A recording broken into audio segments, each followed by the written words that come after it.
The evolving relationship between the United States and Canada represents one of the most significant yet underappreciated shifts in contemporary North American geopolitics.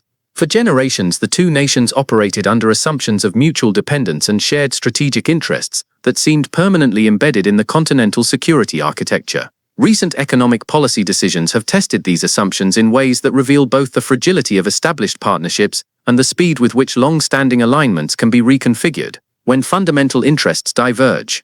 Energy markets provide perhaps the clearest illustration of how interdependence can transform from strength into vulnerability when subjected to external pressure. North American energy infrastructure developed over many decades, according to geographical and geological realities that favored integration across borders rather than within them. Refineries constructed to process specific grades of petroleum cannot easily adapt to different inputs without substantial capital investment and extended timelines. The mismatch between domestic production capabilities and refining infrastructure creates dependencies that persist regardless of political preferences or trade policy objectives. When these structural realities encounter tariff regimes designed to modify trade flows, the immediate result manifests not in altered supply chains, but in higher costs, distributed throughout the economic system. The assumption that neighboring countries will absorb economic pressure rather than seek alternative partnerships reflects a miscalculation about the range of options available to resource-rich nations in a globalized trading environment. Infrastructure projects that expand market access fundamentally alter negotiating dynamics by reducing dependency on any single customer. When export capacity reaches new destinations, the leverage traditionally held by established trading partners diminishes proportionally. Nations that previously accepted certain terms because alternatives were unavailable begin to reassess relationships when new markets become accessible. This represents not ideology but rational economic calculation based on changed circumstances. Leadership transitions matter significantly in how countries respond to external pressure. Different political figures bring distinct professional backgrounds and analytical frameworks to decision-making roles.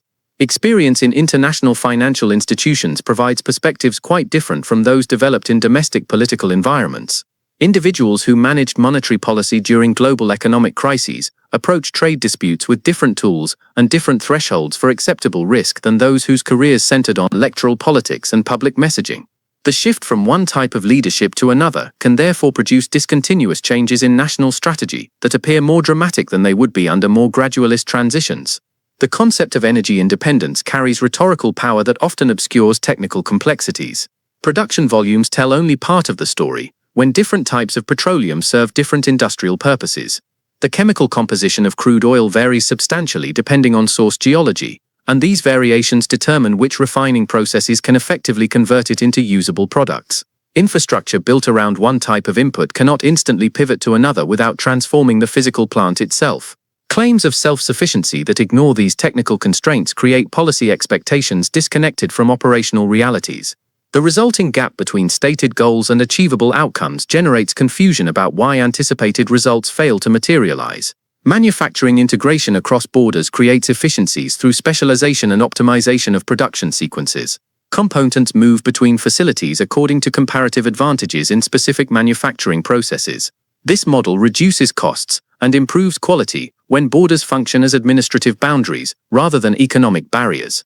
Introducing friction at each crossing point, through tariffs or regulatory requirements, transforms the cost structure underlying the entire production model.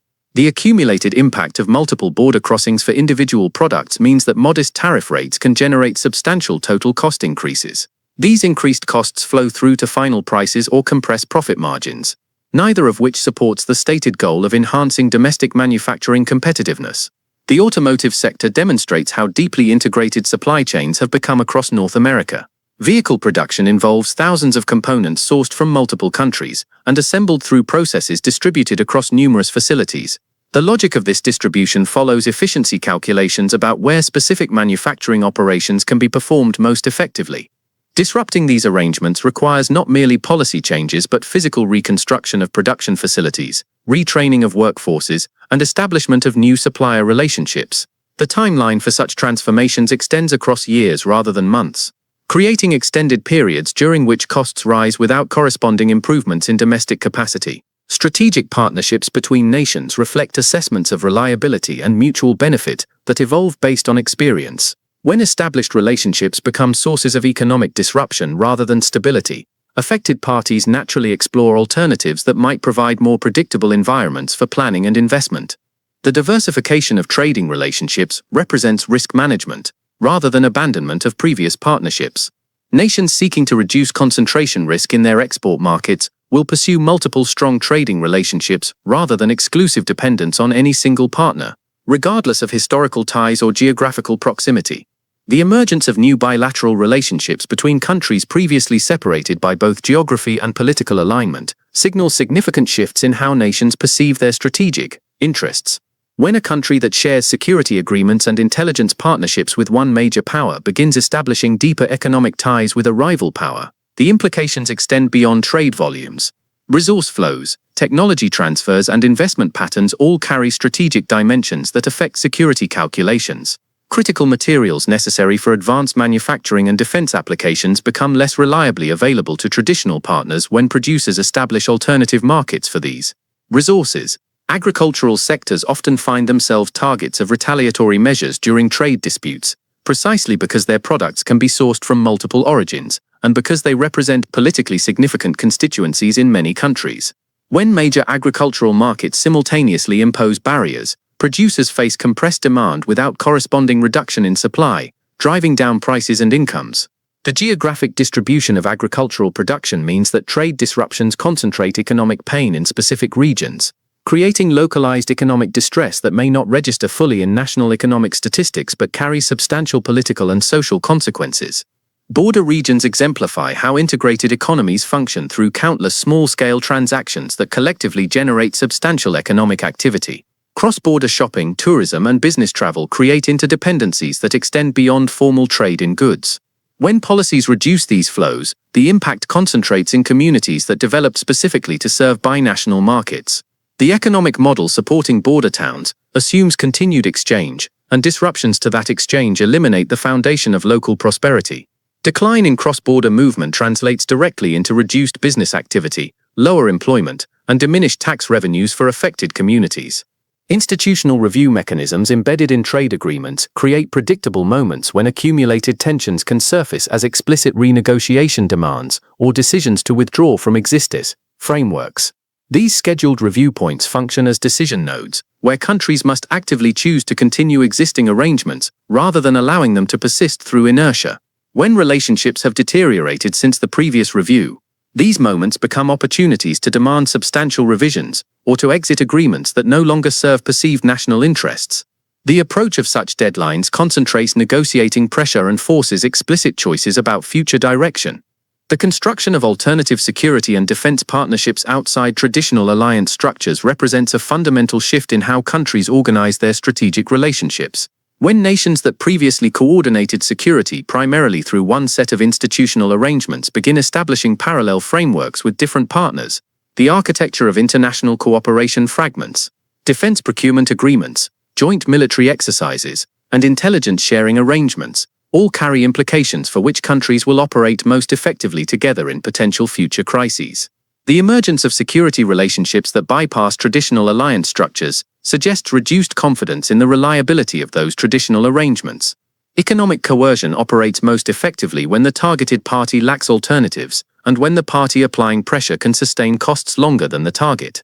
These conditions existed in many historical trade disputes, but may not persist in contemporary circumstances, where global connectivity provides multiple potential partners, and where domestic political constraints limit the duration of economically painful policies. Miscalculations about relative endurance and available alternatives can transform attempted pressure into counterproductive outcomes that strengthen rather than weaken the target's position. The progression from integrated markets to fragmented ones involves numerous incremental decisions rather than single dramatic breaks. Each choice to source from alternative suppliers, invest in different markets, or establish new partnerships represents a small step away from previous patterns. Accumulated over time, these incremental shifts produce substantial reconfigurations of trade flows and investment patterns. The reversal of such trends becomes progressively more difficult as new relationships mature and as infrastructure develops to support alternative arrangements. Public opinion dynamics influence how governments respond to external economic pressure. When policies perceived as hostile unite previously divided constituencies behind resistance, the political space for compromise narrows substantially. National movements favoring domestic alternatives to previously imported goods reflect both economic calculation and emotional response to perceived unfair treatment. These movements, once established, create political pressures that constrain leaders' flexibility, even if purely economic considerations might suggest different approaches. The interaction between trade policy and geopolitical alignment illustrates how economic and security considerations remain intertwined, despite efforts to treat them as separate domains. Resource dependencies, technology transfers, investment flows, and market access all carry implications that extend beyond commercial relationships into strategic calculations about relative power and influence. Policies that treat economic and security issues as separable domains risk generating contradictions, where actions intended to enhance security through economic pressure instead undermine security by pushing partners toward competitors. Long-term consequences of trade disputes may diverge substantially from short-term effects. Initial impacts often concentrate in visible price increases or specific industry disruptions. Over extended periods, however, the more significant effects involve restructured supply chains, redirected investment flows, and reconfigured alliance patterns. These deeper structural changes persist long after specific tariff rates might be adjusted, creating path dependencies that limit future options and constrain subsequent policy choices. The assumption that geographical proximity and historical partnership will override economic interests when the two conflict underestimates how nations calculate advantage in contemporary international relations. While geography and history matter, they compete with assessments of reliability, cost-effectiveness, and strategic alignment. When established partners become sources of uncertainty rather than stability, the traditional advantages of proximity diminish relative to the benefits of diversification and risk reduction through multiple partnerships. Continental defense concepts premised on unified approaches to external threats face challenges when economic disputes create divergent interests between countries that previously coordinated closely. On security matters, the cohesion necessary for effective collective defense depends on shared threat perceptions and confidence in mutual support. Trade conflicts that generate substantial domestic political opposition to close partnership with neighboring countries undermine the public consensus supporting integrated security approaches. The erosion of this consensus creates vulnerabilities that extend beyond economic domains into fundamental security architecture. Investment decisions respond to perceptions of stability and predictability in regulatory environments. When trade policies shift rapidly and create uncertainty about future market access, investment flows redirect toward environments perceived as more stable. This affects not only current trade volumes but future productive capacity, technological development, and employment patterns. The migration of investment away from regions experiencing policy instability represents a form of economic restructuring that operates on longer timelines than trade flows, but with potentially more lasting consequences. The challenge facing policymakers involves reconciling competing objectives when tools designed to achieve one goal generate consequences that undermine others.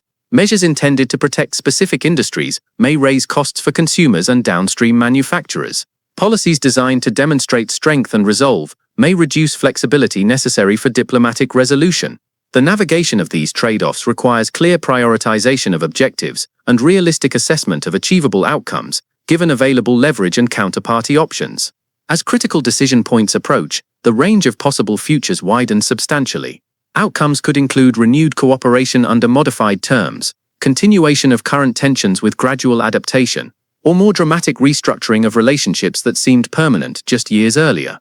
The trajectory ultimately depends on calculations about relative costs of different approaches, assessment of alternatives, and political sustainability of various options. The interplay between economic pressures, political constraints, and strategic considerations will determine which of these possible futures materializes, and how quickly the current situation either stabilizes or continues to deteriorate.